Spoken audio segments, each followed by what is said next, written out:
This channel does not promote any violent, harmful, or illegal activities. All content provided by this channel is meant for an educational purpose only. আমরা এখন নজর রাখবো এবার একটু রাজপথের দিকে।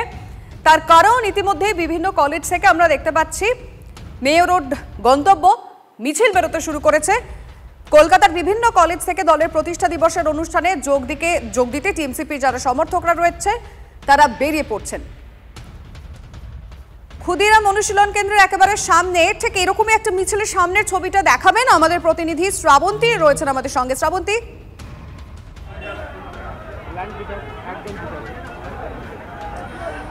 দেখো আর কয়েক ঘন্টা বাকি, তার মধ্যেই মেয়র রোডে যেহেতু একটা সাজো সাজো রব আমরা দেখেছি, বলা যেতে পারে বিধানসভা ভোটের আগে শেষ প্রতিষ্ঠা দিবস, ফলে কার্যত এবারের প্রতিষ্ঠা দিবসের উপরে আলাদা ফোকাস। আমরা এই মুহূর্তে ক্ষুদিরাম অনুশীলন কেন্দ্র, যেখানে বেশ কিছু জেলা থেকে ইতিমধ্যেই সমর্থক কর্মী তারা এসে পৌঁছেছেন। তারা বেশ যেমন একদিকে পতাকা নিয়েছেন, তেমনি এরকম কিছু পোস্টার তারা নিয়েছেন যেখানে ভাষা আন্দোলনের কথা বলা হয়েছে, অর্থাৎ বাঙালি অস্মিতা। বেশ কয়েকদিন ধরে যেরকমটা দেখা যাচ্ছে যে এসআইআর এবং বাঙালি অস্মিতা একটা অন্যতম বড় ইস্যু। তৃণমূল কংগ্রেসের সুপ্রিমো অভিষেক বন্দ্যোপাধ্যায় তারাও বারবার এই ইস্যুতে মুখ খুলেছেন। আজকে কি সেই বার্তা আসবে? তার আগে থেকেই এই ধরনের পোস্টার, কি প্ল্যান রয়েছে একটু জানতে চেষ্টা করব। বাঙালি অস্মিতার পোস্টার নিয়ে ঘুরছেন, সঙ্গে এসআইআর, সুপ্রিমো এবং অভিষেক বন্দ্যোপাধ্যায় থেকে এই ধরনের বার্তা আশা করছেন? নিশ্চিতভাবে আমরা গোটা বাংলার ছাত্র সমাজ অপেক্ষা করে থাকি 28শে আগস্টের জন্য। এই 28শে আগস্টের মঞ্চে আমাদের নেত্রী মমতা বন্দ্যোপাধ্যায়, আমাদের নেতা অভিষেক বন্দ্যোপাধ্যায় গোটা বাংলার ছাত্র সমাজের উদ্দেশ্যে বার্তা দেন। সেই বার্তাকে সামনে রেখে আগামী দিন আমরা ছাত্র সমাজ প্রত্যেকটি ব্লক স্তরে, অঞ্চল স্তরে মানুষের দুয়ারে দুয়ারে পৌঁছে যাই। আর যে সময়ে বর্তমানে আমরা দাঁড়িয়ে রয়েছি, কেন্দ্রের বিজেপি সরকার যেভাবে বেছে বেছে বাংলা এবং বাঙালিদেরকে হেনস্থা করছেন, তার প্রতিবাদে যেভাবে তৃণমূল কংগ্রেস প্রতিবাদ করছে, রাস্তায় নেমেছে, আমরা তৃণমূল ছাত্র পরিষদ আমরাও প্রস্তুত হয়েছি আজকের মঞ্চ থেকে যেভাবে আমাদের নেত্রী, আমাদের নেতা বক্তব্য রাখবেন, আমাদেরকে দিক নির্দেশিকা দেবেন। আগামী দিন আমরা বাংলা বাঙালিদের সাথে লড়াই করবার জন্য আমরা তৃণমূল ছাত্র পরিষদ প্রস্তুত রয়েছি। কেমন সাড়া পাচ্ছেন? সবাই রয়েছেন, কতজন এসছেন, কতটা জেলা থেকে এসছেন, কেমন সাড়া পাচ্ছেন? আপনারা জানেন আগামী 28কে ঘিরে আমরা যারা তৃণমূল ছাত্র পরিষদটা করি তাদের একটা সারা বছর ধরে আবেগ থাকে। এবার আরও আবেগটা বেশি, কারণ আপনারা জানেন কেন্দ্রের বিজেপি সরকার যেভাবে বাংলা এবং বাঙালিকে বঞ্চনা করা হচ্ছে, যে বাংলা দেশকে স্বাধীনতা এনে দিয়েছে, যে বাংলা নবজাগরণের পথ দেখিয়েছে, সেই বাংলা আক্রান্ত, বাঙালি আক্রান্ত এবং মাতৃভাষাকে আক্রান্ত করার চেষ্টা করা হচ্ছে।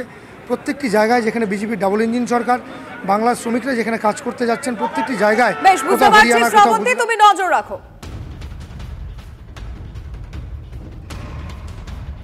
26শে ভোটের আগে শেষ 28শে আগস্ট টিএমসিপির।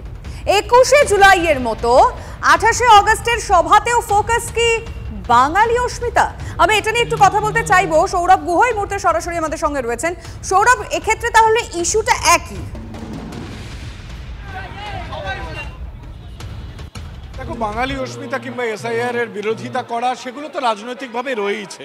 তবে এবারের 28শে আগস্ট তিনটে কারণে গুরুত্বপূর্ণ। এক, যেটা তুমি বললে যে একেবারে 26শে বিধানসভা নির্বাচনের আগে শেষ 28শে আগস্ট ছাত্ররা একটা গুরুত্বপূর্ণ, যে কোনো রাজনৈতিক দলের কাছেই কিন্তু একটা গুরুত্বপূর্ণ সংগঠন। কি বার্তা দেন নেতৃত্ব, সেদিকে নিশ্চিতভাবে তাকিয়ে আছে রাজনৈতিক মহলে। এবারের 28শে আগস্ট আরও একটি কারণে তাৎপর্যপূর্ণ, কারণ খুবই এর আগে এরকম ঘটনা হয়নি যে কলকাতা বিশ্ববিদ্যালয়ের পরীক্ষা একই দিনে 28শে আগস্টের দিনে রাখা হয়েছে এবং তা নিয়ে যথেষ্ট জলঘোলা আমরা দেখলাম।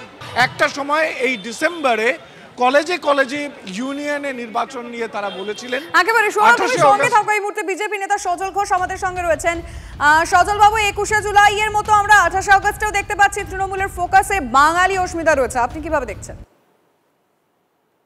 বাঙালি অস্মিতাটা একটা কৌশল, আর এই কৌশল ঠিক করে দেন কখনো পিকের মতন, প্রশান্ত কিশোরের মতন একজন বিহারি, আর কখনো নিতেন জৈন নাকি প্রতীক জৈনের মতন একজন গুজরাটি বা রাজস্থানে কিছু হবে না, আমি জানি না। এটা হচ্ছে কৌশল। বাঙালির চাকরি বাঙালি খেয়েছে, সারদার টাকা তৃণমূলের বাঙালিরা মেরেছে।